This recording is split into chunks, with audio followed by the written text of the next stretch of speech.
नमस्कार साथियों, स्वागत है आपका आपके अपने संपूर्ण भक्ति सागर चैनल परिवार में। साथियों, आइए आज हम नाग पंचमी की दो रोचक और प्रचलित कथाएं सुनाने जा रहे हैं।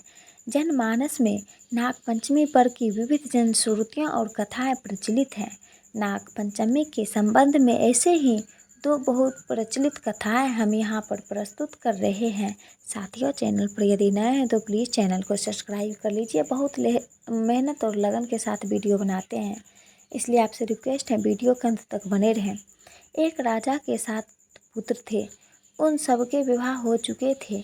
उनमें से 6 पुत्रों के संतान भी हो चुकी थी। सबसे छोटे पुत्र के अब तक कोई संतान नहीं हुई।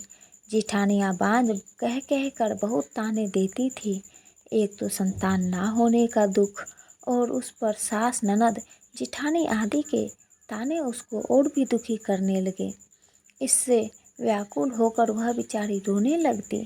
उसका पति समझाता कि संतान होना या ना होना तो भाग्य के अधीन है, फिर तू क्यों दुखी होती है। वह कहती, सुनते हो, सब लोग बांझ बांझ कह कह कर मेरी नाक में दम किए हैं। पति बोला, दुनिया भक्ति है, बकने दे, मैं तो कुछ नहीं कहता ना। तू मेरी ओर ध्यान दे और दुख को छोड़कर प्रसन्न रह।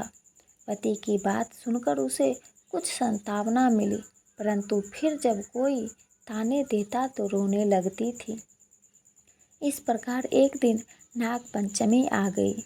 चौथ की रात को उसे स्वप्न में 5 नाग दिखाई दिए। उनमें एक ने कहा, अरे पुत्री, कल नाग पंचमी है, तू अगर हमारा पूजन करे तो तुझे पुत्र रत्न की प्राप्ति हो सकती है। यह सुनकर वह उठ बैठी और पति को जगाकर स्वप्न का हाल सुनाया। पति ने कहा, यह कौन सी बड़ी बात है। 5 नाग अगर दिखाई दिए हैं तो पांचों की आकृति बनाकर उसका पूजन कर देना। नाग लोग ठंडा भोजन ग्रहण करते हैं, इसलिए उन्हें कच्चे दूध से प्रसन्न करना। दूसरे दिन उसने ठीक वैसा ही किया।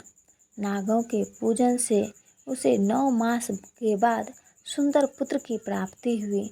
हे नाग देवता, जिस तरह उस स्त्री पर अपना आशीर्वाद बनाए थे, उसी प्रकार हम सभी पर अपना आशीर्वाद बनाए रखना। आइए दूसरी कथा सुनाते हैं।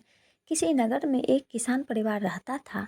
किसान के 2 पुत्र और 1 पुत्री थी। एक दिन हल जोतते समय हल से नाग के 3 बच्चे कुचल कर मर गए। नागिन पहले तो विलाप करती रही, फिर उसने अपनी संतान के हत्यारे से बदला लेने का संकल्प किया। रात्रि को अंधकार में नागिन ने किसान और उसकी पत्नी और दोनों लड़कों को डस लिया। अगले दिन प्रातः किसान की पुत्री को डसने के उद्देश्य से नागिन फिर चली तो किसान की कन्या ने उसके सामने दूध का भरा कटोरा रख दिया और हाथ जोड़ क्षमा मांगने लगी। नागिन ने प्रसन्न होकर उसके माता पिता और दोनों भाइयों को पुनः जीवित कर दिया। उस दिन श्रावण शुक्ल पंचमी थी। तब से आज तक नागों के कोप से बचने के लिए इस दिन नागों की पूजा की जाती है। साथियों, ये छोटी सी जानकारी आपको कैसी लगी? यदि अच्छा लगा हो तो कमेंट बॉक्स में हर हर महादेव जय नाग देवता ज़रूर लिखें और संपूर्ण भक्ति सागर चैनल को सब्सक्राइब कर लीजिए। वीडियो को लाइक करिए, ज़्यादा से ज़्यादा शेयर करिए। आप अपना प्यार और समर्थन इसी प्रकार बनाए रखिए। आपका बहुत बहुत